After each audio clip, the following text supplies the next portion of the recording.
Morning, friends.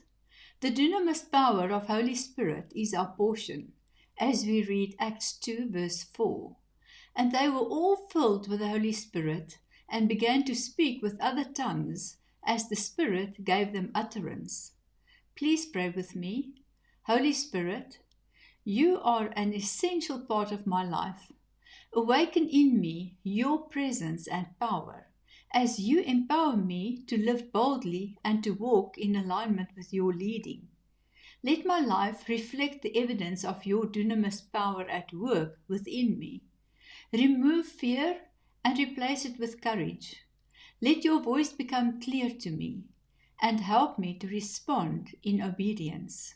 I receive your infilling, not just for myself, but to be used for your purposes, Father.